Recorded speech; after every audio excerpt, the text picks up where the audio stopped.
अब हमारा टॉपिक है Polaroid and cross Polaroid.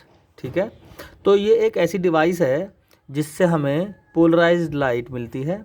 A device that provide us polarise vectors of light या polarised light. ठीक है, तो इसमें साइंटिस्ट हरपैथ ने क्या किया, हरपैथ साइंटिस्ट ने इसे इन्वेंट किया। उन्होंने नाइट्रोसेल्यूलोज की फिल्म पर एक हरपैथ क्रिस्टल, जिसको आयोडोसल्फेट या कुनैन कहते हैं, उसके क्रिस्टल्स इस तरह से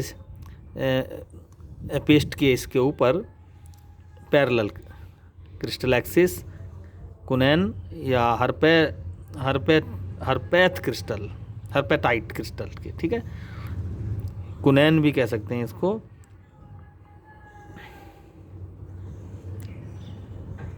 ठीक, तो नाइट्रोसेल्यूलोज की फिल्म पर हरपेटाइट क्रिस्टल, आयोडोसल्फेट या कुनैन के क्रिस्टल एक्सिस को बनाया और इस सिस्टम को दो गिलास प्लेट्स के बीच में सैंडविच कर दिया।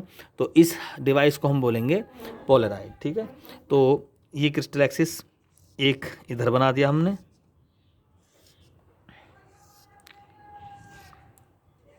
ठीक है, अब ये दो हमारे पोलराइड बन गए। अगर हम इनको एक दूसरे के ऊपर रख दें तो कुछ शेप ऐसी बन जाएगी इसकी।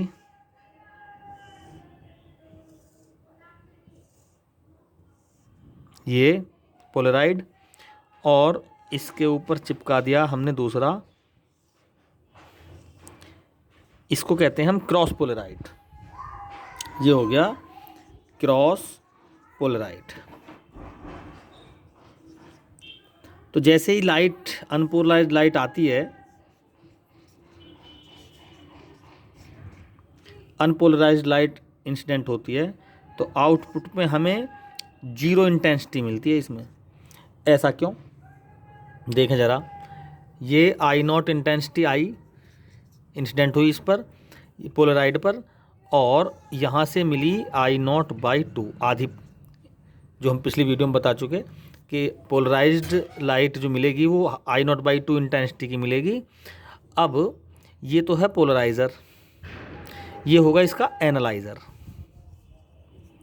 ये एनालाइज़र कहलाता है, पोलराइज़र, एनालाइज़र। ठीक है, तो जो वेक्टर इन एक्सिस की वजह से ब्लॉक हो गए थे, अब वो वेक्टर इन एक्सिस की वजह से ब्लॉक हो जाएंगे। ठीक है, क्योंकि यहाँ तो थी सारे वेक्टर्स, ये भी था, ये भी था, और ये भी था, सभी तरह के वेक्टर्स थे।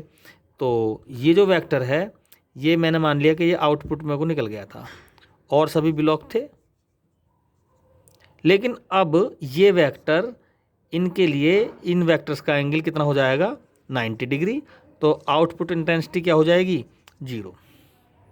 ठीक है, तो इस तरह से क्रॉस पोलराइड एक ऐसा पोलराइड होता है जिसमें आउटपुट में कोई भी इंटेंसिटी नहीं मिलती, यानी पोलराइज्ड लाइट की इंटेंसिटी क्या होती है, 0, यानी आई नॉट इंसिडेंट इंटेंसिटी और आउटपुट 0 इंटेंसिटी मिलती है। तो यह है हमारा क्रॉस पोलराइज। न्यूमेरिकल आता है इस पर कि भाई एनालाइज़र को अगर हम 30 डिग्री घुमा दें तो अब इंटेंसिटी कितनी मिलेगी।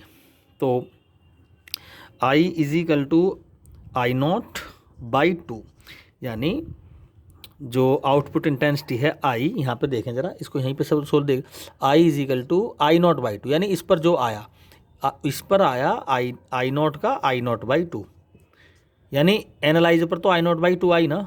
तो फार्मूला के अकॉर्डिंग आई जो होगी, यहाँ जो आई इंटेंसिटी निकलेगी इस साइड, I is equal to I not by two into cos square theta.